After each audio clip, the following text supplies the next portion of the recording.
સૌથી પહેલા તો જય શ્રી કૃષ્ણ બધાને. અને આજે મારી વેટ લોસ જર્ની પાર્ટ 2 નો 57મો દિવસ છે. અને આજે એક હું એવી વાત કરવાની છું કે જે આપણે છે ને રોજ પ્રેક્ટિકલી કરીએ તો છીએ, પણ કદાચ એ આપણે સાચી રીતે નથી કરતા, અને એ છે પાણી પીવું. બરોબર છે? કારણ કે મેં જયારે સ્ટાર્ટ કર્યું ત્યારે મેં પહેલો જ દિવસે પાણી પીવાની વાત કરી હતી. તો હવે આજે મને એમથી થોડું ડીપલી કહું કે આપણને છે ને દિવસમાં કેટલું પાણી પીવું એ આપણને એકચ્યુઅલી આઈડિયા ના હોય. એટલે ગરમ પાણી પીવું કે સાદું પાણી પીવું, વજન ઘટાડવું હોય તો વધારે પાણી પીવું. હવે આવા બધા પ્રશ્ન આપણને મનમાં આવતા હોય જ્યારે વજન ઉતારવું હોય ને એ ટાઈમે. ને મને શરૂઆતમાં બધા પ્રશ્ન થતા છે. તો યુટ્યુબમાં હું જોતી તો કોઈ કે 2 લીટર પીવો, કોઈ કે 3 લીટર પીવો, કોઈ તો કે 5 લીટર પીવો. એટલે હવે આપણે તો એક તો અમે કન્ફ્યુઝ હોય ઓલરેડી, અને આપણે હજી પાછા મૂંઝાઈ જાય કે હવે આમાં વારે માનવું કોનું એમ. એટલે પછી છેલ્લા 5 મહિનાનો મેં 11 કિલો વજન ઉતાર્યું ને એનો અનુભવ પરથી હું તમને આજે થોડું ડિટેલમાં કહીશ આ બાબતે. કે જો પેલા તો આપણે ગૃહિણી હોય એટલે એક આદત હોય, બરોબર, કે સવારે ઉઠીને આપણે સીધા રસોડામાં બાળકોનો નાસ્તો, આપણા ઘરવાળાનું ટિફિન, આ તે જે કઈ રેગ્યુલર કામ હોય ઘરનું, કપડા વાસણ કચરા પોતા, આ તે જે કઈ હોય જવાબદારી વડીલોનું નાસ્તો બધું આ તે, તો એ બધામાં એટલા ગૂંચવાઈ જાય ને કે આપણે પાણી પીવાનું ભૂલી જાય. પછી આપણને અચાનક રહી રહીને યાદ આવે કે હાય હાય મેં તો કઈનું પાણી નથી પીધું એમ. તો મારી હારે આવું જ થતું પેલા. પછી છે ને આપણે સીધું એક હારે 2-3 ગ્લાસ પાણી ઠપકારી જાય. એટલે ઈ છે ને એકચ્યુઅલી સાચી રીત નો કહેવાય, ખોટી રીત કહેવાય એમ. એટલે એવું ન કરવું જોઈએ. તો હવે આપણે આનું સોલ્યુશન માટે શું કરવાનું? તો મેં તો છે ને પહેલા દિવસે બતાવ્યું હતું એમ કે આ પાણીની બોટલ છે ને હંમેશા આપણી પાસે રાખવાની. રસોડામાં હોય રસોડામાં, રૂમમાં જાય રૂમમાં, જ્યાં પણ જાય એમ ગમે એ પાણીની બોટલ હોય તો રાખવાની. આપણે એડિટિંગ વિડીયોનું કરતી હોય તો હું પાસે જ રાખવું એમ. એટલે આપણે પાસે પાણી હોય ને તો આપણે થોડું થોડું કરીને આખા દિવસમાં પાણી પીતા રહીએ. અને જો એક સાથે ઘણું બધું પાણી હું એકારે તો નથી પીતી, થોડું થોડું કરીને પીવું એમ. એટલે આ રીત મને સૌથી સરળ લાગી. ભલે આપણને છલક છલાનું કરીને બોટલ ભેગી ફેરવી પણ થોડુંક એમ અજીબ તો લાગે, ઘરનાવને લાગે, પણ હવે આ એક બેસ્ટ સોલ્યુશન છે એમ. અને હવે આપણે વાત કરીએ કે પાણી પીવું કેટલું એમ. તો હવે કેટલું પાણી પીવું ને એ આપણે કેવી રીતે નક્કી કરવું? તો એ છે ને સાચો જવાબ એ બધાનું શરીર અલગ હોય, એટલે એ બધા માટે એક સરખો જવાબ ના હોઈ શકે, બરોબર છે? તો હવે એના માટે તો છે ને જો બારે બહુ ખૂબ ગરમી હોય, બરોબર, ઘણો પરસેવો થતો હોય, તો બારે તડકામાં કામ કરતા હોય આ તે, હવે એને વધારે પાણી પીવું પડે. કોઈ કસરત ને એવું જાજુ કરતું હોય, ભરભરિયું હોય ને કે હું જલ્દી વજન ઉતારું, પછી એને જાજુ પીવું પડે. ને કોઈ આખો દિવસ બહારનું કામ હોય એને પીવું પડે. એ ટાઈપનું જેને એક્ટિવિટી હોય એને શરીરમાં પાણીની વધારે જરૂર પડે. અને જો વાતાવરણ ઠંડુ હોય, જેમ હવે વરસાદ થઈ ગયો તો ગરમી કરતા તો ઓબ્વિયસલી ઓછું જ જોઈએ એમ. ઘરમાં હોય ને ઓછી મહેનતનું કામ કરતા હોય આપણે, તો થોડુંક ઓછું જરૂર પડે પાણીની એમ. એટલે ઈ તો છે ને બધા દરેકને માટે અલગ અલગ આમ રીએ, બરોબર.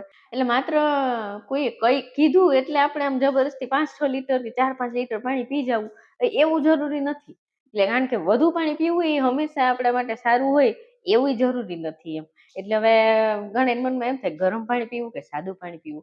તો હવે હું તો જો મારો અનુભવ પ્રમાણે કહું ને તો હું તો માટલાનું નોર્મલ પાણી પીવું છું મોટે ભાગે. અને સાદું પાણી પસંદ કરું છું પીવાનું. ફ્રીજનું તો હું પેલાય ના પીતી જોકે.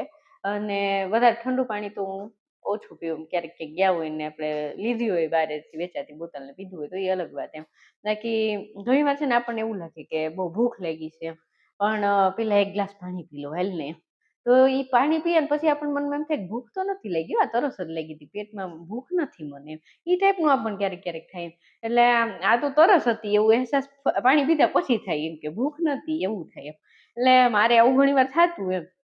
હવે આ બધું થોડુંક આમ અંદર ઊંડી પડી ને વજન ઉતારવા માટે, તો મને થોડુંક પાણી પીવાથી વજન ઘટતું નથી એ સમજાણું. કે જો એવું હોત ને તો દુનિયામાં કોઈ ડાયટ કરવાની કે કઈ માથાકૂટ કરવાની જરૂરત જ ન પડે. બધા પાણી જ પીધા રાખત ને વજન ઘટાડી નાખત એમ. વજન ઘટાડવા માટે છે ને એકચ્યુઅલી સંતુલિત ખોરાક, પૂરતું પ્રોટીન, વિટામિન્સ ને બધું ફાઈબર ને બધું લેવાનું, ને થોડીક એક્ટિવિટી કરવાની, સારી નીંદર કરવાની, અને એની સાથે પૂરતું પાણી પીવાનું એમ. તો આ બધું સાથે મળીને કામ કરે છે.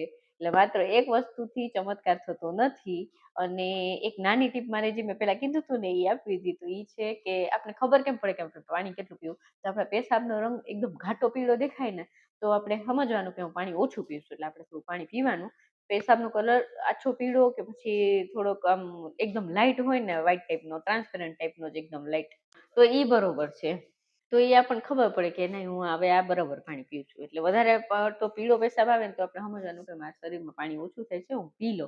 કે ઘણી વાર આપણે હોઠ બી ડ્રાય લાગે તો પણ આપણે પાણી પીવાનું હોય, મોઢું સૂકું સૂકું લાગે તો પણ આપણે પાણી થોડુંક પીવાનું રાખવાનું એમ. એટલે અને બાકી તો જો દર મોસમ પ્રમાણે જેમ ફૂલ ગરમી હતી તો 4 લીટર જેટલું પાણી પી જતી, અને હમણાં થોડુંક વરસાદનું થઈ ગયું, ઢાઢુડું થઈ ગયું તો થોડુંક ઓછું પાણી પીવું છું એમ.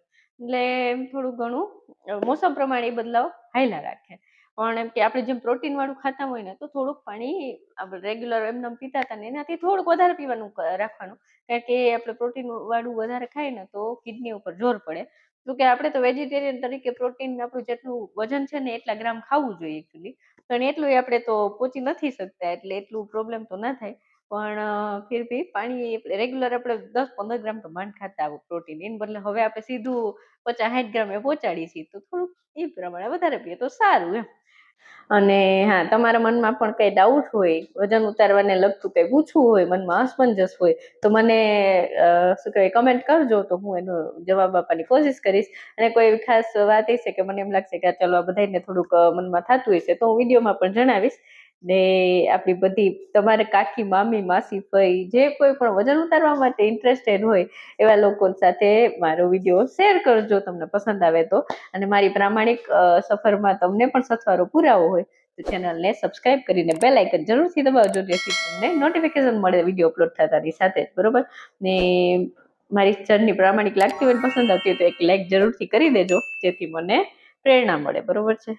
એટલે આજના વિડીયોમાં તો થોડુંક વધારે લાંબો થઈ જાય એટલે હું મારી દિનચર્યા તો ડિટેલમાં નથી બતાવતી, મેં શું ખાધું પીધું ને મારું ડાયટ ચાર્ટ ને એ બધું બતાવી દઉં. સવારની શરૂઆત થઈ જીવારા પાણીથી, અને કાલે મેં ચીટિંગ ડે હતો એટલે રાતે કંઈક ખાધું હતું તો મને ઈચ્છા નથી નાસ્તો કરવા, એટલે સીધું બપોરે મેં લંચ લીધું હતું. તેમાં મેં ઓલી મારી ભાખરી જે હું બનાવું છું ને પ્રોટીનવાળી, એ સોયાવડી પાવડર ને બધું નાખીને, અળસીને બધું નાખીને, મેં તુવેર દાળ વઘારેલી છે એમાં એ સોયાવડીનો પાવડર મિક્સ કર્યો હતો, ને લીલી ડુંગળીને દહીં લીધું હતું સાથે, છાશ એક ગ્લાસ લાસ્ટમાં પીધી હતી. અને રાતે જો આજે મેં સવાર નહોતો નાસ્તો કર્યો એટલે રાતે પણ મેં આજે જમીશું મહેક આવે પછી પનીરનું શાક બનાવ્યું હતું ને જુવારનો રોટલો કરીશ. બપોરે મેં દૂધી દાળનું શાક કર્યું હતું, એ કહેતા ભૂલી ગઈ. અને આ જો મારું આજનું પોષણ મૂલ્ય દર્શાવતું કોષ્ટક છે ડાયટ ચાર્ટ, તમે સ્ક્રીનશોટ લઈ શકો છો આનો. અને જો આ એક્સરસાઇઝ જે છે ને એ મેં જે કઈ રીતની એ ડિસ્ક્રિપ્શન બોક્સમાં હું લિંક આપી દઈશ, તમારે કોઈને પણ કરવી હોય તો કરજો. મોબાઈલમાં જોઈને તો ઈઝી લાગે પણ આપણે કરીએ ત્યારે ખબર પડે કે ઓહો એટલી ઈઝી નથી. એટલે એ જો મેં કરી છે બતાવી દઉં છું ને. ચલો રેડ ક્રોસમાં કરી લઈએ.